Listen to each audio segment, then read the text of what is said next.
Welcome to this gentle journey through the cosmos. Tonight, you and I are going to travel together beyond the boundaries of our world, up past the atmosphere, out into the vast darkness where stars are born and galaxies spiral through the void. Space is calling to us, and we're going to answer that call with 99 fascinating facts that will carry you peacefully towards sleep. Imagine looking up at the night sky on a clear evening, seeing those pinpoints of light scattered across the darkness. Each one is a sun, many with their own worlds orbiting them. Some of that light has traveled for years, decades, even millions of years to reach your eyes. Tonight, we're going to explore what lies beyond that curtain of stars, discovering wonders that exist in the cold silence of space, from the edge of our atmosphere to the farthest reaches of the observable universe. Before we begin, if you enjoy this peaceful exploration of the cosmos, make sure to like this video and subscribe to the channel for more sleep-focused content. Your support helps me create these journeys for you. Now, settle into your most comfortable position. Adjust your pillow. Let your body sink into the softness beneath you. We'll be moving slowly through these cosmic truths together, letting each one wash over you like gentle moonlight. You don't need to remember anything. You don't need to hold on to these facts. Just let them drift through your consciousness as your body releases the tension of the day. Space is infinite, calm and patient, and tonight it's the perfect companion to guide you toward rest. Take a deep breath, let it out slowly, and let's begin our journey into the infinite dark. Space begins just 62 miles above your head. This boundary, called the Kármán line, marks where Earth's atmosphere becomes too thin to support conventional aircraft. Imagine that distance. It's roughly the length of a drive you might take in an hour on the highway. Yet beyond that invisible line, everything changes. The familiar blue sky fades to black. The air disappears. Silence becomes absolute. This threshold between our world and the cosmos has a quality almost like a shoreline, a place where one realm gently gives way to another. And here's something remarkable about that silence. In space, there is no sound as we know it. Sound requires molecules to vibrate, air to carry those vibrations to our ears. But space is nearly a perfect vacuum. When astronauts work outside their spacecraft, they cannot hear each other speak, even if they're floating just inches apart.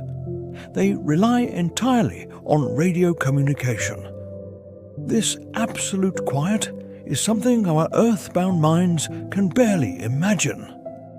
Even in the quietest room you've ever experienced, there were still whispers of sound, the hum of your own breath, the subtle movement of air. But in space, there is only the profound silence of the void. What's fascinating is how cold space actually is. The baseline temperature of the universe, the cosmic background radiation left over from the Big Bang, measures about minus 455 degrees Fahrenheit. This is just a few degrees above absolute zero, the coldest temperature possible. Yet, despite this extreme cold, objects in direct sunlight can become incredibly hot because there's no atmosphere to distribute the heat. This is why spacesuits must be so carefully designed, protecting astronauts from both extreme cold and extreme heat simultaneously. Consider this about the darkness of space. It appears black to us, but the darkness is actually transparent.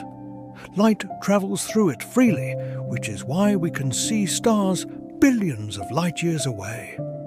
The blackness we perceive is simply the absence of anything to reflect light back to our eyes. It's not darkness in the way a cave is dark. It's the purest form of openness, of emptiness, filled only with the ancient light of distant suns making its long journey across the cosmos. In another corner of our universe, stars are being born even as you listen to these words. In vast clouds of gas and dust called nebulae, gravity slowly pulls material together.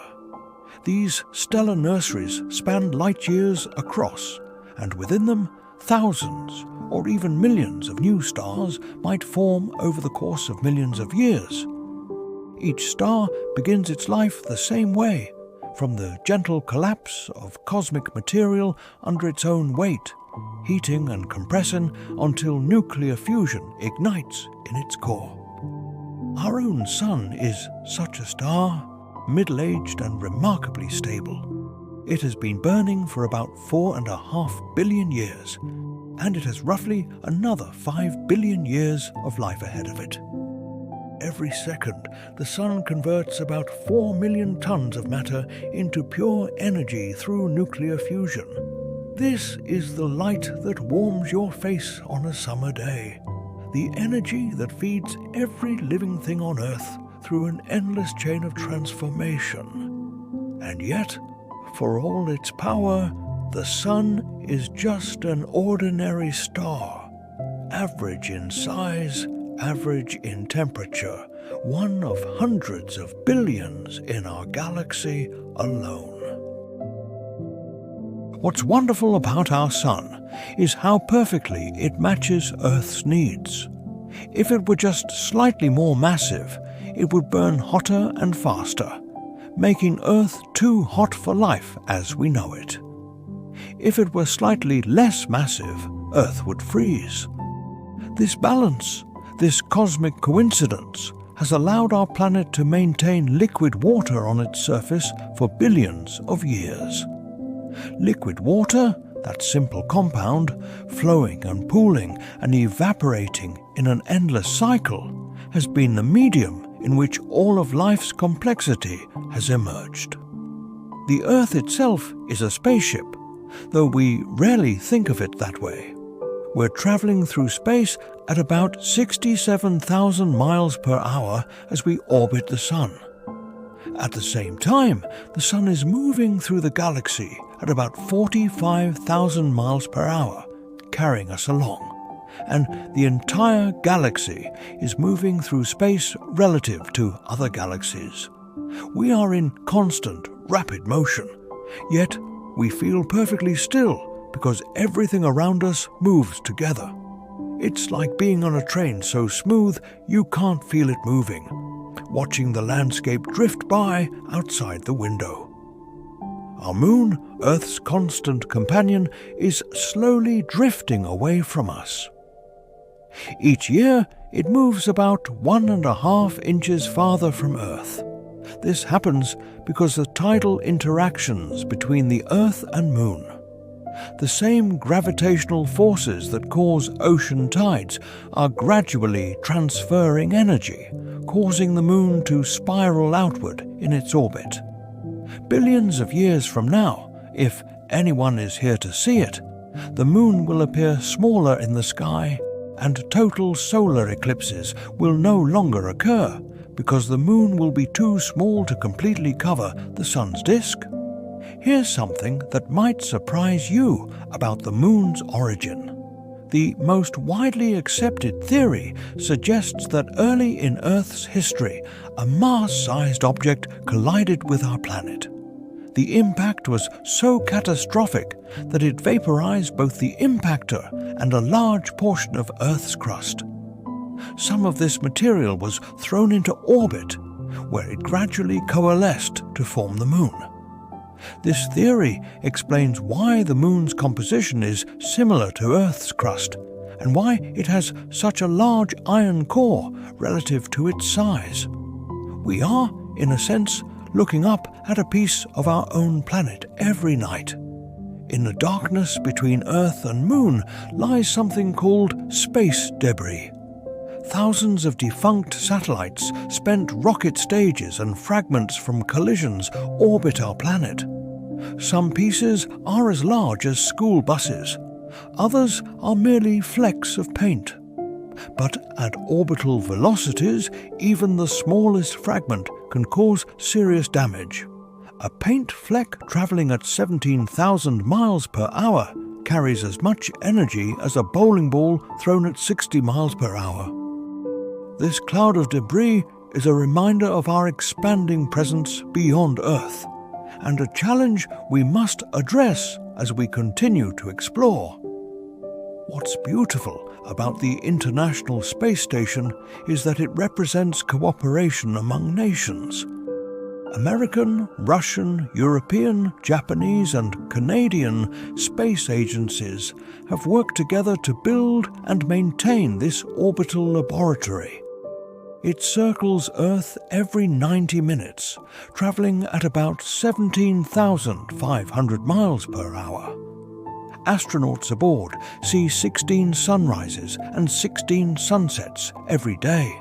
They watch the Earth turn beneath them, seeing entire continents pass by in minutes, storm systems swirling, city lights twinkling in the darkness, the thin blue line of atmosphere that protects all life.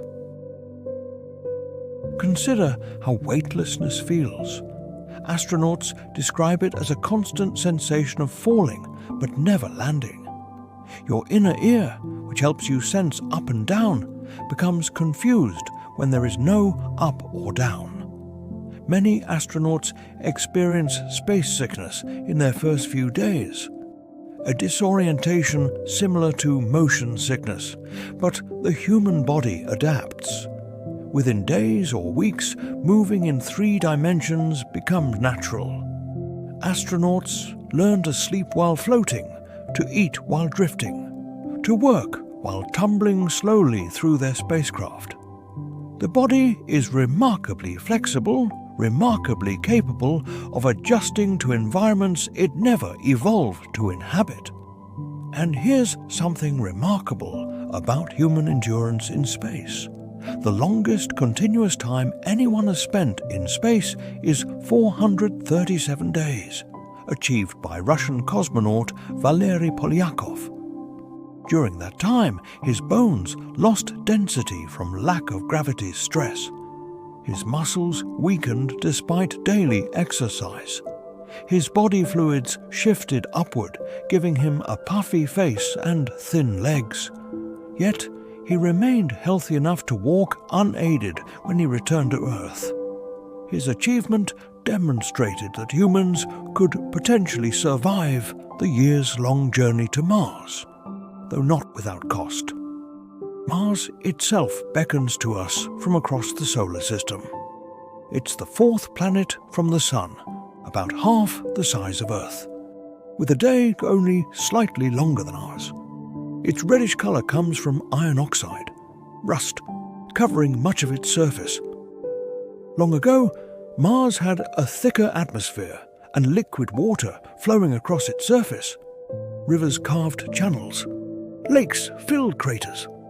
Perhaps some scientists believe life emerged there, simple microbes adapting to ancient Martian seas.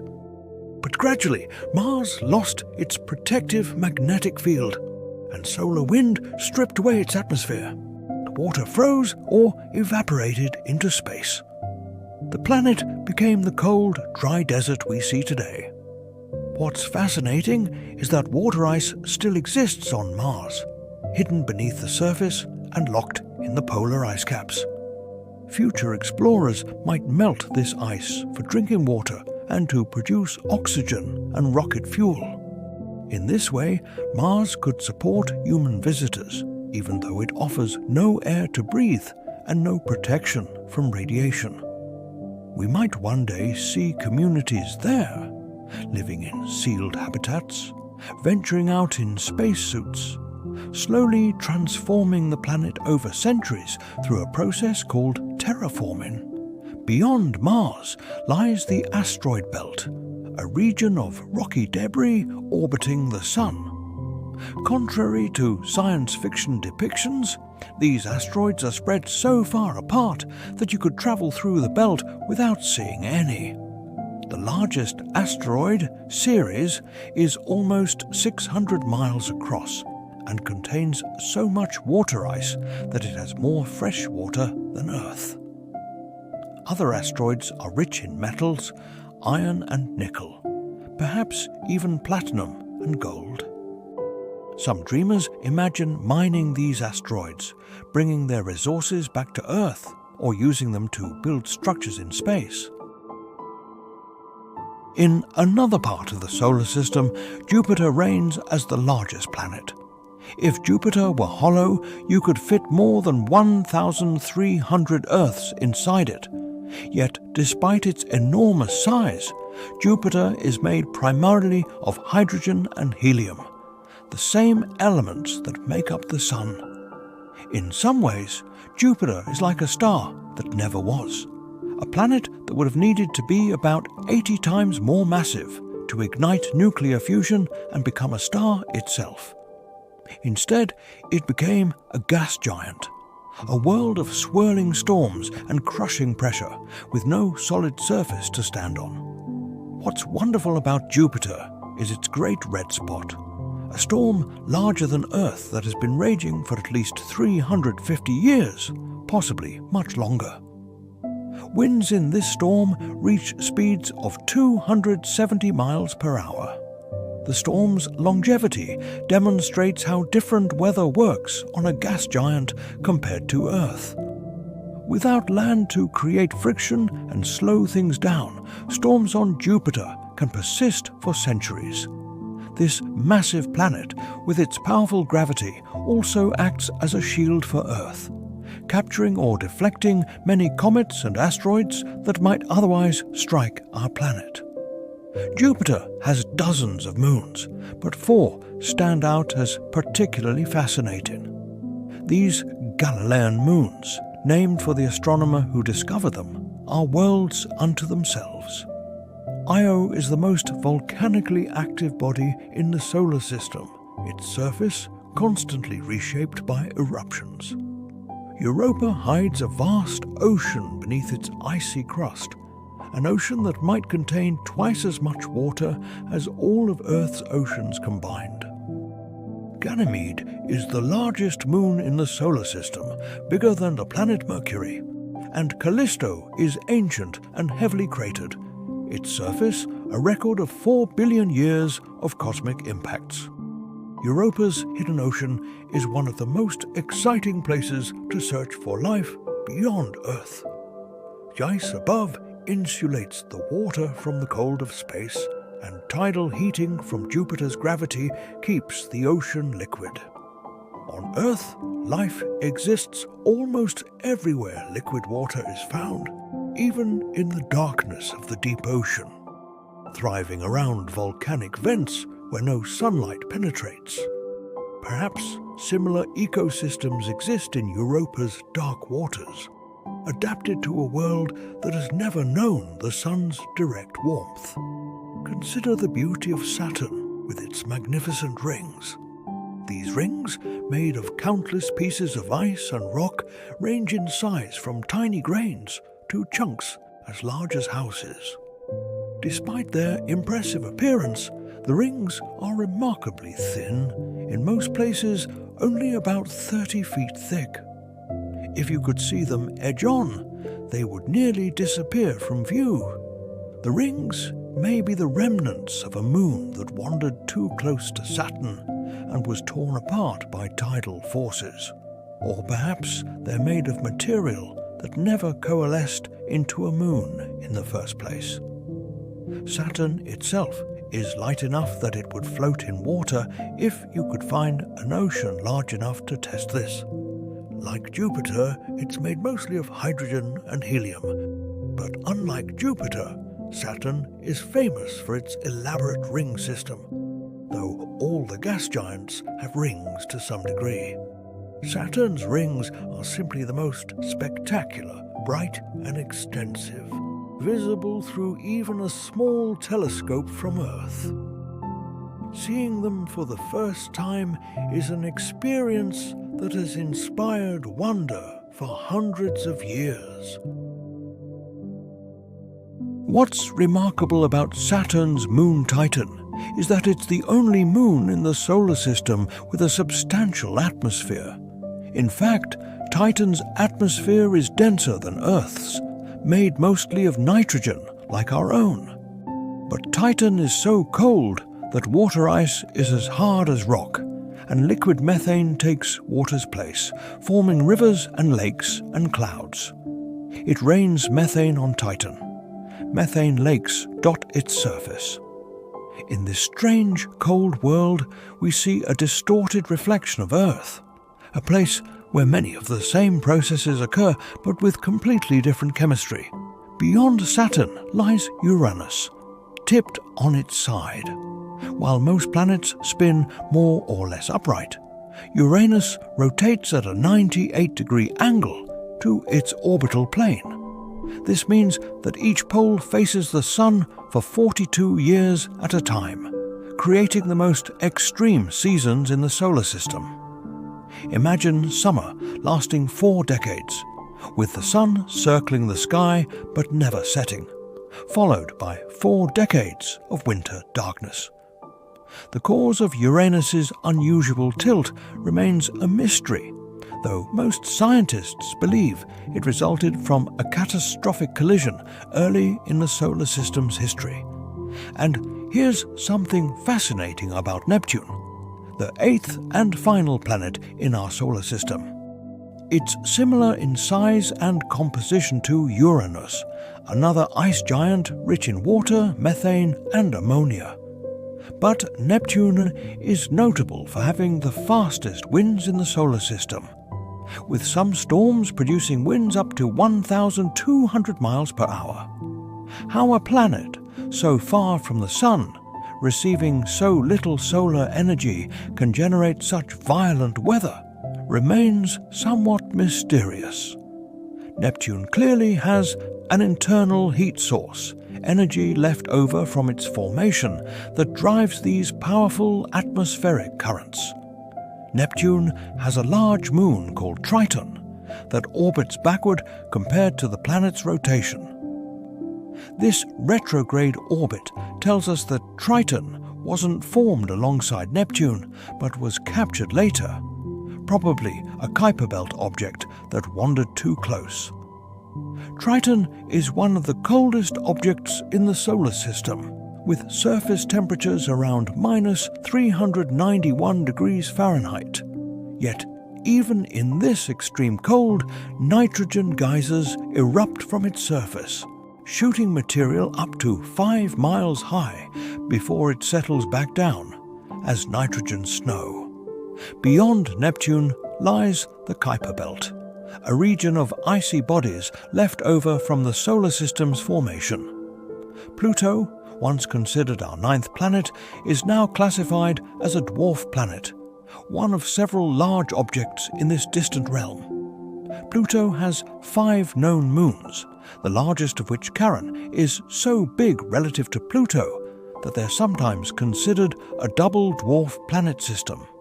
When the New Horizons spacecraft flew past Pluto, it revealed a world far more complex and geologically active than anyone expected, with nitrogen glaciers and mountains made of water ice.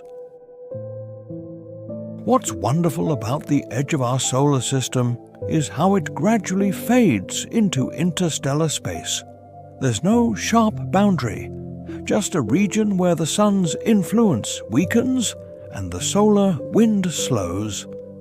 2 Voyager spacecraft, launched in the 1970s, have crossed this boundary and are now traveling through the space between stars. They're the most distant human-made objects, carrying golden records with sounds and images from Earth, messages in bottles thrown into the cosmic ocean. In the space between stars, the interstellar medium, gas and dust spread thinly across vast distances. On average, there's about 1 atom per cubic centimetre, a vacuum far better than anything we can create in laboratories on Earth. Yet, over the enormous volumes of interstellar space, this thin material adds up. It's from this material that new stars and planets form, and it's enriched with elements forged in the hearts of previous generations of stars. We are quite literally made of stardust, assembled from atoms that were created in stellar furnaces billions of years ago. Consider how stars die, each according to its mass. Small stars, like our Sun, will eventually expand into red giants, swelling until they might engulf the inner planets. Then they'll shed their outer layers, creating beautiful planetary nebulae, leaving behind dense white dwarf cores that will slowly cool over trillions of years. More massive stars meet more violent ends. When they exhaust their nuclear fuel, their cores collapse in a fraction of a second, and the outer layers rebound in a tremendous supernova explosion that can briefly outshine an entire galaxy. And here's something remarkable about supernova. They're the only way that elements heavier than iron can be created. Gold, platinum, uranium, all the heavy elements were forged in these catastrophic explosions or in the even more extreme environments of colliding neutron stars. Every gold ring, every platinum catalyst in a car, every uranium fuel rod came from ancient stellar cataclysms. When you wear gold jewelry, you're adorning yourself with atoms that were created in unimaginable violence billions of years ago, then spent eons drifting through space before being incorporated into the cloud of gas and dust that formed our solar system. What's fascinating about neutron stars is their incredible density. A neutron star is what remains after a massive star goes supernova, its core compressed until protons and electrons merge to form neutrons. A neutron star typically contains about 1.5 times the mass of our Sun compressed into a sphere only about 12 miles across. A teaspoon of neutron star material would weigh about 4 billion tons. Neutron stars spin rapidly, sometimes hundreds of times per second, and their magnetic fields are the strongest in the universe, trillions of times stronger than Earth's magnetic field. Some neutron stars emit beams of radiation from their magnetic poles. As they spin, these beams sweep across space like lighthouse beams. When the beam points toward Earth, we detect regular pulses of radiation, which is why we call these objects pulsars. The pulses are so regular that when they were first discovered, astronomers briefly wondered if they might be signals from alien civilizations. But the explanation, though less dramatic, is equally remarkable. These are the remnants of dead stars, spinning ceaselessly in the darkness, slowly losing energy over millions of years. In another corner of cosmic extremes lie black holes, objects so dense that not even light can escape their gravity.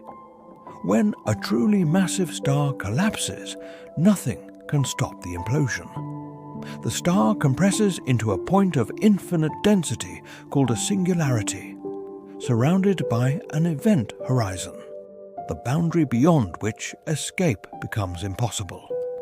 Black holes challenge our understanding of physics.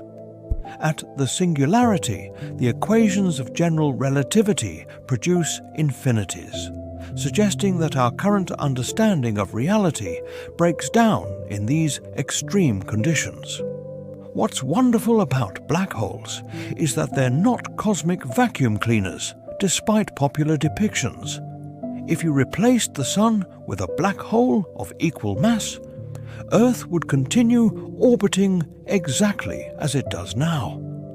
The black hole's gravity would be no stronger than the Sun's at the same distance, You would only experience the truly bizarre effects of a black hole if you ventured close to the event horizon, where tidal forces become extreme and time itself behaves strangely according to the predictions of general relativity. Consider what would happen if you fell into a black hole. From your perspective, the journey to the event horizon would take a finite amount of time. But due to time dilation, anyone watching you from a distance would see you slow down as you approach the event horizon, never quite reaching it. Light from you would become increasingly redshifted until you faded from view. Meanwhile, from your perspective, time outside would appear to speed up. You might see the entire future of the universe flash by the moments before you crossed the event horizon and encountered whatever lies beyond. At the center of most galaxies, including our own Milky Way, lurks a supermassive black hole containing millions or billions of times the Sun's mass. Our galaxy's central black hole, Sagittarius A star, has a mass about 4 million times that of the Sun. It sits relatively quiet now, but in the past it may have been much more active, consuming gas and stars that wandered too close. Some galaxies have active cores where material falling into the central black hole releases enormous amounts of energy, creating quasars that can outshine every star in a galaxy combined. Our Milky Way galaxy contains somewhere between 100 billion and 400 billion stars. It's a spiral galaxy, shaped like a disk, with spiral arms winding outward from a central bulge. We live about halfway out from the center, in a minor arm called the Orion Spur. If you could see the Milky Way from outside, it would look like a luminous pinwheel slowly rotating in the darkness. The entire galaxy is about 100,000 light-years across, meaning that light takes 100,000 years to travel from one edge to the other. What's remarkable is that the Milky Way and the Andromeda Galaxy are moving toward each other. In about 4.5 billion years, they will collide and merge. This sounds catastrophic, but galactic collisions are strangely gentle affairs. Stars are so far apart that the likelihood of any two stars actually colliding is infinitesimal. The galaxies will pass through each other, their shapes distorting from gravitational interactions, gas clouds colliding and triggering bursts of star formation. Eventually, they'll merge into a single elliptical galaxy, a process that will take billions of years to complete. And here's something fascinating about the scale of the universe. The observable universe, the part we can see, extends about 46 billion light-years in all directions. This is larger than you might expect for a universe that's only about 13.8 billion years old, because space itself has been expanding. The most distant galaxies we can see are moving away from us at speeds greater than the speed of light, not because they're moving through space that fast, but because space itself is expanding between us and them. Consider the cosmic microwave background radiation, the afterglow of the Big Bang. About 380,000 years after the universe began, it cooled enough for atoms to form.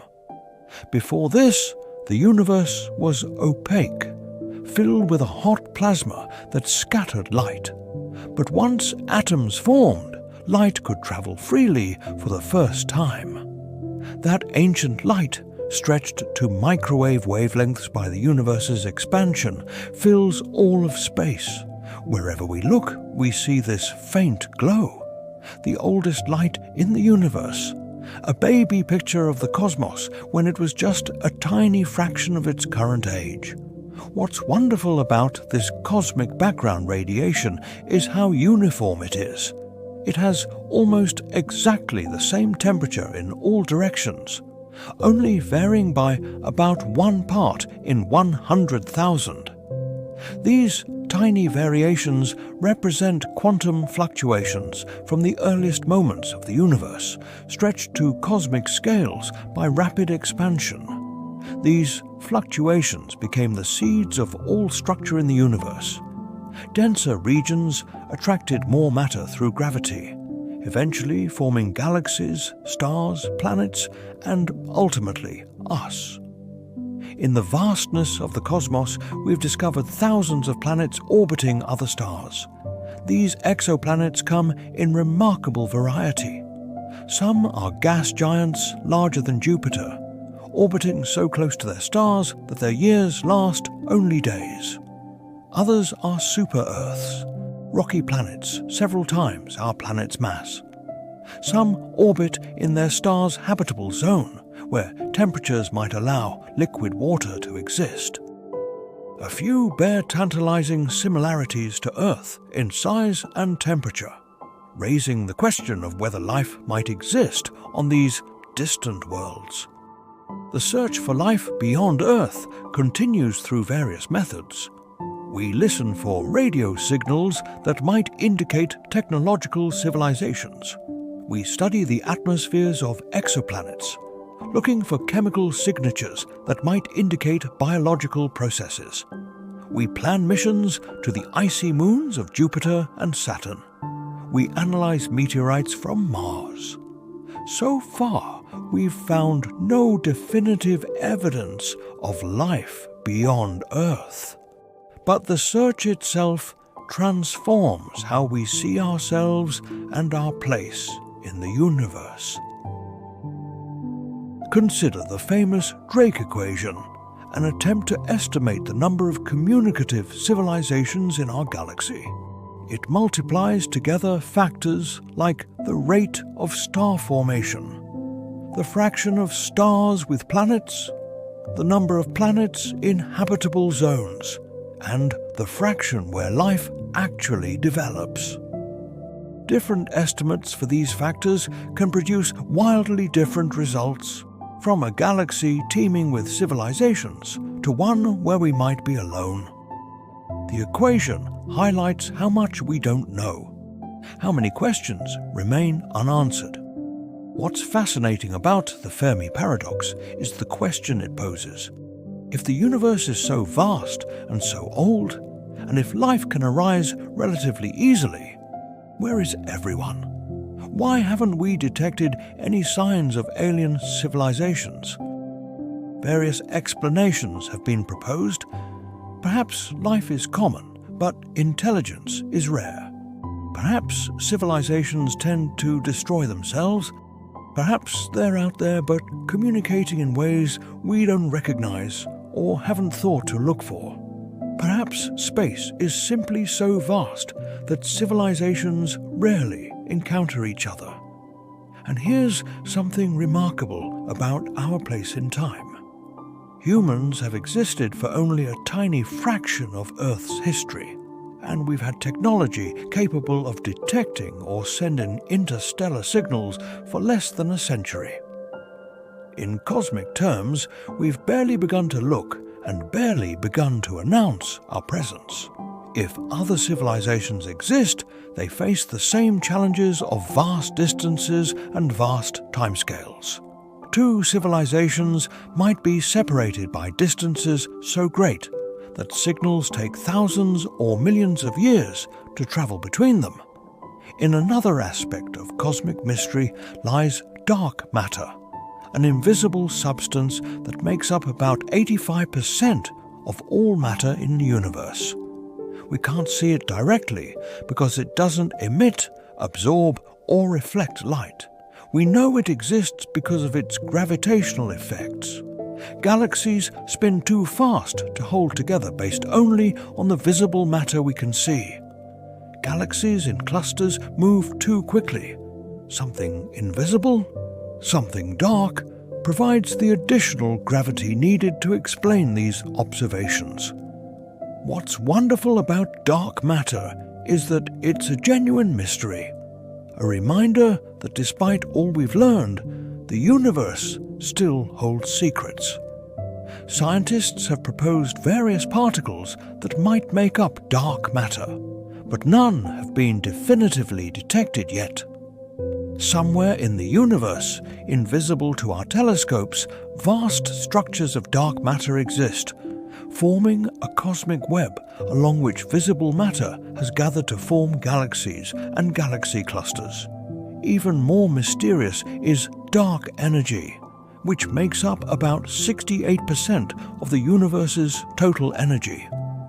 While dark matter pulls things together through gravity, dark energy pushes things apart, causing the universe's expansion to accelerate. The universe isn't just expanding, it's expanding faster and faster over time. This discovery, made in the late 1990s, was so unexpected that it earned a Nobel Prize. It means that the ultimate fate of the universe will be eternal expansion, with galaxies moving farther and farther apart until, in the unimaginably distant future, each galaxy becomes isolated in an ever-growing bubble of space. Consider the sheer age of the universe, about 13.8 billion years. In that time, the universe has transformed from a hot, dense state into the vast, cold expanse filled with galaxies we see today. Stars have formed, burned, and died in cycles. Heavy elements have been created and dispersed.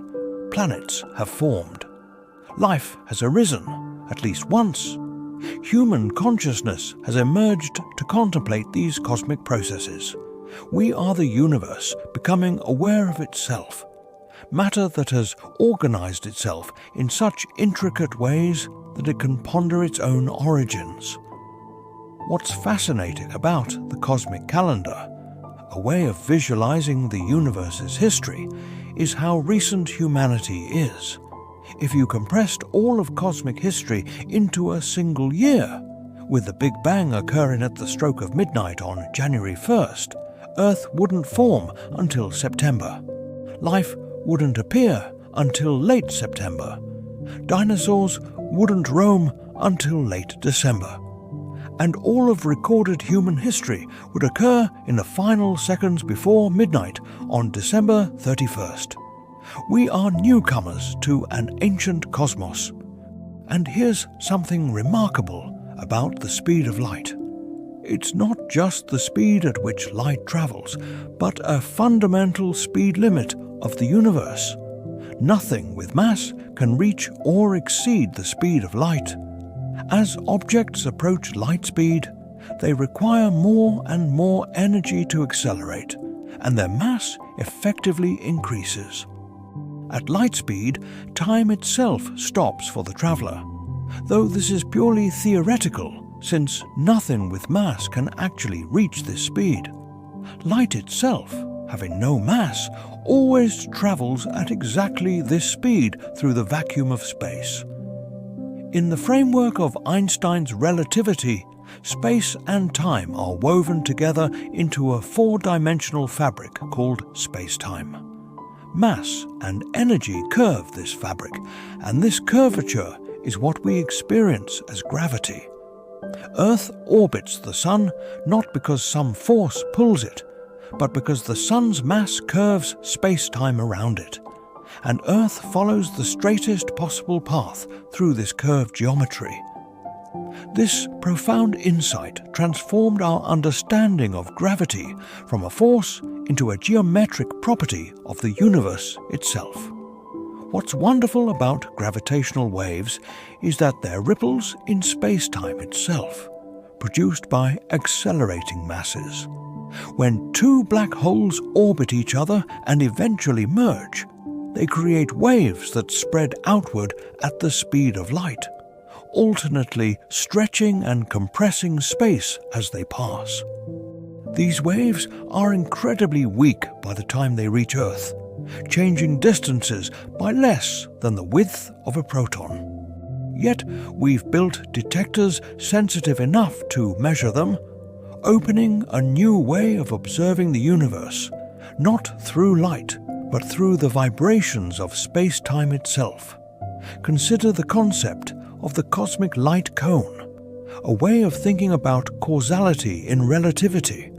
Any event in space-time has a past light cone, containing all events that could have influenced it, and a future light cone containing all events it could possibly influence. Events outside your light cone are, in a sense, not part of your universe yet. The light from distant galaxies had to begin its journey billions of years ago to reach us now. When we look at distant objects, we're looking back in time, seeing them as they were when the light left, not as they are now. What's fascinating about the cosmic horizon is that there are parts of the universe we will never be able to see, no matter how long we wait. Because the universe is expanding, and that expansion is accelerating, light from the most distant regions will never reach us. There's a boundary beyond which events are forever beyond our observational reach. This isn't a physical barrier, but a consequence of cosmic expansion. Entire galaxies exist that we can never observe, stars that will never be visible to Earth, no matter how powerful our telescopes become. And here's something remarkable about the possibility of a multiverse. Some interpretations of quantum mechanics and some theories of cosmic inflation suggest that our universe might be just one of countless universes, each with potentially different physical laws. In some universes, the forces might be arranged differently. In others, atoms might not be stable. In others still, the conditions might be perfect for life as ours are. This concept, while highly speculative, raises profound questions about why our universe has the particular properties it does. In the realm of cosmic speculation, some scientists wonder about the nature of time itself. Is time fundamental, or does it emerge from something more basic? In quantum mechanics, time behaves differently than the other dimensions. In relativity, time is flexible, stretching and compressing depending on motion and gravity. At the quantum scale, causality itself becomes fuzzy. These puzzles suggest that our understanding of time remains incomplete, that this dimension we experience so directly might have hidden depths we're only beginning to explore. What's wonderful about the concept of cosmic recycling is how matter moves through different forms over cosmic timescales. Hydrogen, formed in the Big Bang, becomes part of stars. Stars forge heavier elements and scatter them into space when they die. These elements become part of new stars and planets. On Earth, elements move through living things, then back into the environment, then into new living things. The atoms in your body have been part of countless other structures before you, and will be part of countless others after. Nothing is truly created or destroyed, only transformed and rearranged. Consider how fragile and remarkable Earth is, seen from space. It's a blue marble hanging in the blackness, wrapped in a thin layer of atmosphere so delicate it would barely register if Earth were shrunk to the size of a basketball. All of human history, every civilization, every triumph and tragedy has occurred on this one small world.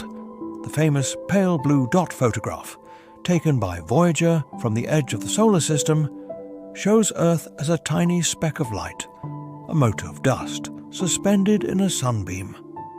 It's a reminder of our smallness and our preciousness, our isolation and our interdependence. What's fascinating about the possibility of space elevators is how they could transform access to orbit.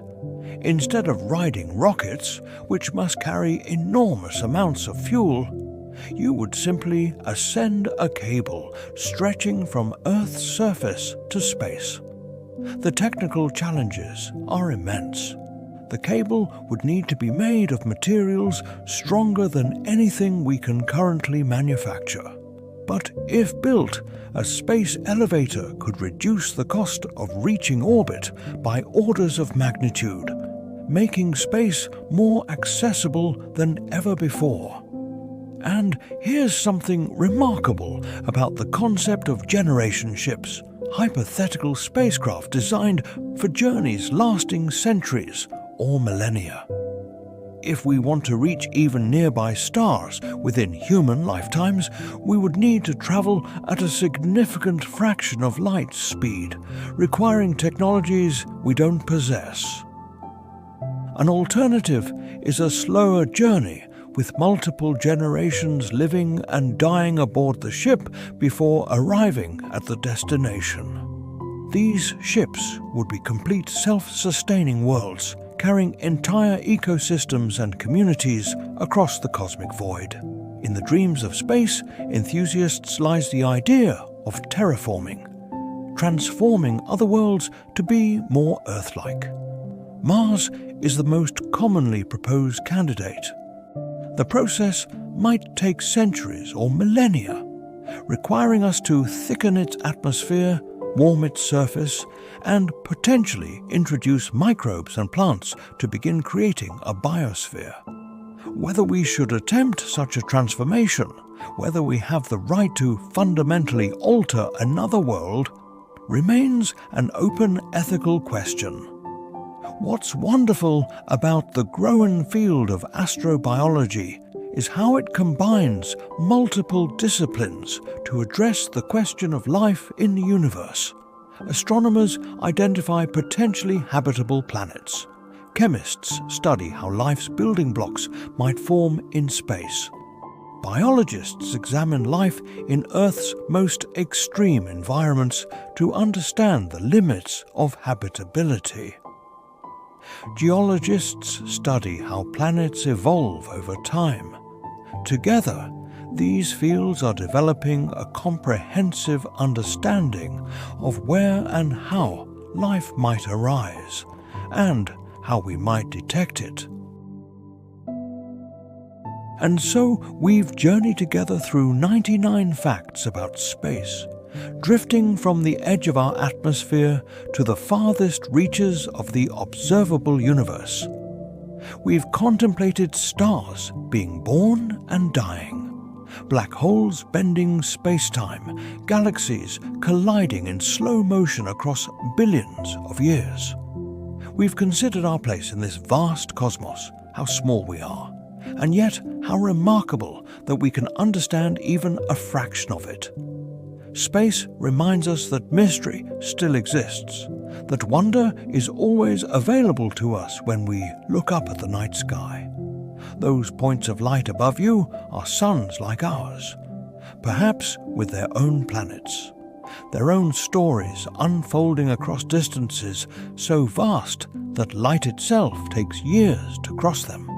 And yet, for all that distance, for all that darkness, we are connected to it all. We are made of stardust. We are the universe experiencing itself. I hope these facts have given your mind something peaceful to rest upon, something vast enough to put your daily concerns in perspective, something beautiful enough to carry you gently toward sleep. The cosmos will still be there tomorrow. Still mysterious, still magnificent, still waiting for us to explore and understand just a little bit more. If you've enjoyed this journey through space, I would be so grateful if you would take a moment to like this video and subscribe to the channel. It helps others find these peaceful explorations. and it lets me know to create more content like this for you. But there's no pressure, no obligation. Just rest now. Let your body be heavy. Let your breath slow. Let sleep come naturally. Thank you for traveling with me tonight through the infinite dark. May your dreams be filled with stars, with distant worlds, with the quiet beauty of the cosmos. Rest well, sleep deeply, and when you wake, remember that you are part of something vast and wonderful, a tiny piece of a universe that is far more strange and beautiful than we can fully comprehend. Good night, fellow traveler. Good night.